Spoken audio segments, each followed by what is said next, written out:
Hello and welcome back to another future Doc House production. Many of you have asked me to do hypersensitivity. Okay, now this is immunology and you're going to need a fairly good background and basis on histology and some immunology terms, okay, and terminology. But let's do this. Let's get this done. This is going to be a series on hypersensitivity. All right, so we've got allergy and hypersensitivity. Now, what is hypersensitivity? Hypersensitive reactions are harmful immune reactions and in response to harmless environmental antigens. So what we have here is we have these harmless antigens that your body decides to fight and attack and create an immune response to it, and sometimes the body overdoes it and the immune response is actually damaging to the body, and this is an allergy. This is what allergies are. Okay, the general information, it's really simple. There's just 4 types of hypersensitivity. It's type 1, type 2, type 3, type 4. Simple. Now, type 1 is the most common hypersensitivity. You're going to get a question on the boards about type 1 hypersensitivity. It is the most common type of hypersensitivity as well as the easiest type of hypersensitivity because you're familiar with it. You're used to it. All right, and this is an immediate hypersensitivity due to IgE antibodies. IgE antibodies. And what are IgE antibodies? IgE antibodies fight parasites. Okay, so we've got bacteria, we've got viruses, and these are pretty easily dealt with using macrophages and neutrophils. Now, what if you got something in your body that's bigger, say a parasite? Now we send in the troops, the IgE, okay, the soldiers that come in and release toxins and try to kill this parasite. Now, the IgE is produced by plasma cells and they require Th2, okay? What is Th2? Th2 are helper cells, okay? Th2 are helper cells and they release cytokines. Cytokines are stuff like interleukin 5, interleukin 4, interleukin 13. Now, I left 5 different because we'll talk about it later, but I want you to remember IL-4 and IL-13. These are very important. You're going to see this over and over and over and over and over. And I mentioned over again. Know that it's in red. And these stimulate the B cell production of IgE. Okay, so when you get a question, they're going to ask you about. They're going to give you a patient with, say, anaphylactic shock or penicillin allergies or will and flare, and all these things, okay, that are type 1 hypersensitivity, IgE response, immediate hypersensitivity. And they're going to ask you what cytokines are released to stimulate the B cell production of IgE, and you need to know IL-4 and IL-13 because there's so many interleukins. They're going to be IL-4, IL-5, IL-13, IL-9, and you're going to get confused. So hence in red, hence why I stress this. Now, if they're really nasty, they're going to ask you what cell would regulate or inhibit the releasing of IgEs, the releasing of interleukins by Th2 to stimulate IgE production. And you have to know that Th2 is inhibited by Th1, okay? And the chemical will be IFN gamma. IFN gamma, know that, okay? Now that would be a very tricky question because you're gonna think they're gonna put in IFN gamma, they're gonna put in interleukin 4, interleukin 13, and you're gonna be thinking, oh, okay, I know this, it's interleukin 4, interleukin 13 because I just beat it into you right now. But if they say that it inhibits, what inhibits Th2, you need to know it's Th1, IFN gamma, okay, interferon gamma. All right, so that's that. Let's talk about intermediate hypersensitivity. Let's talk about the process of how this happens. So you're exposed to an allergen, say pollen, say pet dander, etc., whatever. And you have Th2 release the IL-4 and IL-13 in red. And this stimulates the B cell and IgE production happens, and class switching happens during this stage. IgE binds. Now, how does IgE get to work and let's say kill the parasite? Well, IgE would bind to receptors. Now, these receptors come in many different names, so don't get them confused. They're all the same. FC, this Greek E, FC, Greek E, R, receptor, okay? And these receptors are on mast cells and basophils. And what happens is these IgE binds to these receptors and degranulation happens. And this is a long list of immunology terminology that you're gonna need to know. Histamines released, TNF-alpha is released, chemokines, prostaglandins, leukotrienes, platelet activating factor, PAF, interleukin 4 and interleukin 13, of course. Again, we see interleukin 4 and interleukin 13. And that's what happens when you get an allergic reaction. Okay, this is the steps of what happens when you get an allergic reaction, how the allergen triggers all these things, all these chemicals being released and creating symptoms of allergies.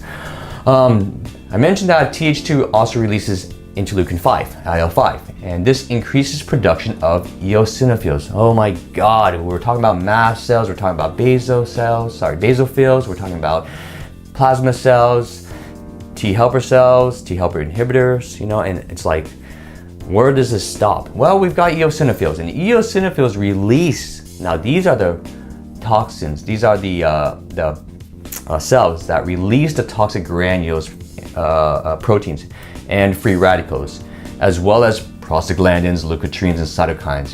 More fun chemicals that will increase the immune response to, say, the allergen. This is an interesting topic because I'm assuming when before hygiene and proper cooking of foods, we probably did have a lot of parasites in our bodies, and this was a great mechanism to protect ourselves from these parasites. But now we have less and less infections of parasites in our bodies, which is a good thing and a bad thing. And now that we have this mechanism to fight parasites that are bored and not doing anything, then this is a theory, okay? The theory is that now that they're bored and not doing anything, when they see these allergens, these antigens coming into their bodies, they get, oh, let's treat it as a parasite just because we're bored and we are not doing anything, so let's attack it. And that's what is happening and what we are experiencing these days. All right, terminology. You're just gonna have to know these terminologies and how they're connected and relate to each other. We've got prostaglandin D2, okay? These recruits Th2 eosinophils and basophils. So when these things are activated, right? So we've got this activation and the release of prostaglandins.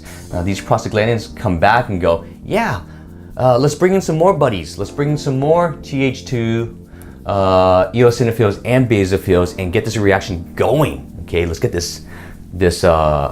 get our buddies into the fight, okay? And that's what prostaglandins D2 does. We've also got, I'm gonna stand over here. We've also got basophils. And basophils, guess what they produce? IL-4 and IL-13. Jesus, we have Th2 producing IL-4s and IL-13s. We've got basophils producing IL-4 and IL-13. Yeah, okay, and just to trigger all this reaction, okay? And continually getting more and more reaction from this allergen. All right, eosinophils. These cells release MBP, major basic protein. What does major basic protein do? They cause a degranulation of mast cells and basophils. So now you've got your buddies there. You've got Th2 there. You've got eosinophils. You've got basophils. You've got mast cells there. Now we need to release the granules that are going to help fight the parasite, but obviously fight this antigen that's in the body. And that's what the MBP does. Okay, so when you see MBP, now you know what it does. And the allergic reaction is immediate, okay? There's actually two phases. There's an immediate phase due to the histamine and prostaglandin, but just for simplification purposes, histamine. And histamine released would increase the vascular blood flow. So we got more blood going to that area, So to bring all these buddies to fight this allergen, and vascular permeability, okay, and contraction of smooth muscle. Now these things happen, so you'll see basically more blood flowing in and more fluids flowing in to help kind of, help fight the allergen.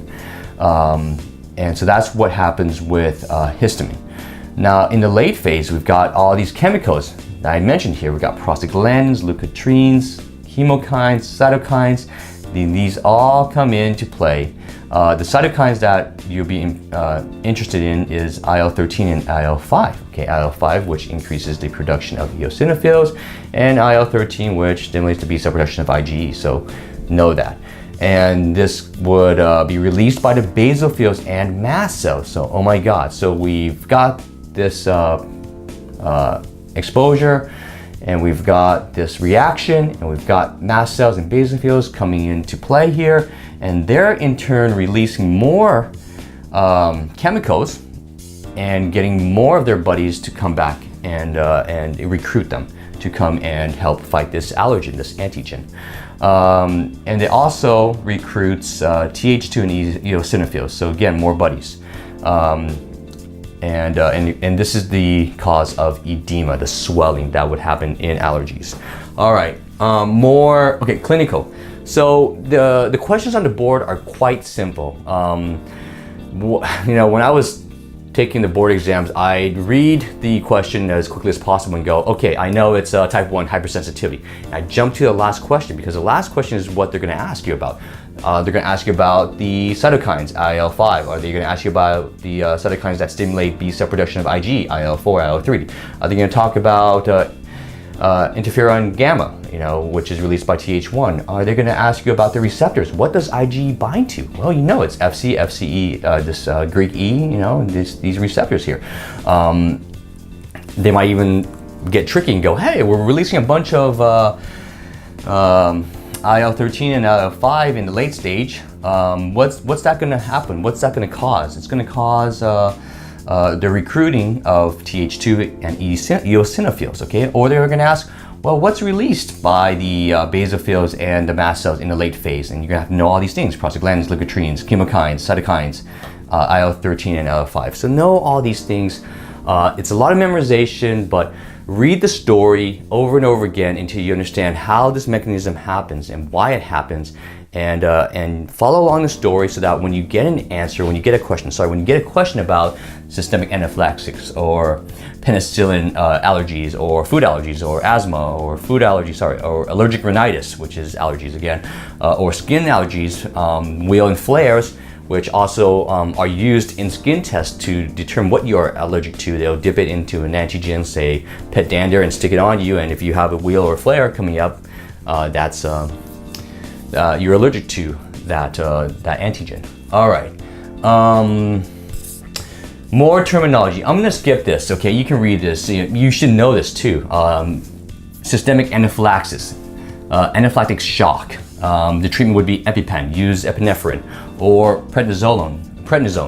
But prednisone, you need to take it sublingually, because if you're going through anaphylactic shock, you can't swallow anything, let alone breathe. All right, and we've got allergy examples, say penicillin allergies, skin allergies, allergy rhinitis, asthma, and food allergies. All right, more terminology. Heparin. Heparin is released by basophils and mast cells, and therefore anticoagulants. They're anticoagulants. Chemokines. Chemokines are chemotactics that are released by eosinophils. When you see chemokines, think eosinophils. And it's for attracting and activating more eosinophils, more of their buddies, and specifically eosinophils. So know that. So they may ask you a question. They may say, oh, okay, blah, blah, blah, patient has anaphylactic shock. So the eosinophils, what do they release to increase more eosinophils to come to that area, to that location of the antigen? And that would be chemokines, which are chemotactic. There are specific chemokines that you'll have to look up. I just don't have enough time to explain everything. And they're easy. They're when you see a chemokine, you know it's eosinophil chemokines. Prostaglandins D2, E2, and F2 alpha. These increase smooth muscle contraction and vascular permeability. So they may ask you, so what increases smooth muscle contraction and vascular permeability? You're gonna think histamine. You're gonna think histamine because it's here. Okay, you're gonna think histamine. I don't know where histamine is. Yeah, you're gonna think histamine. Oh, it's down here.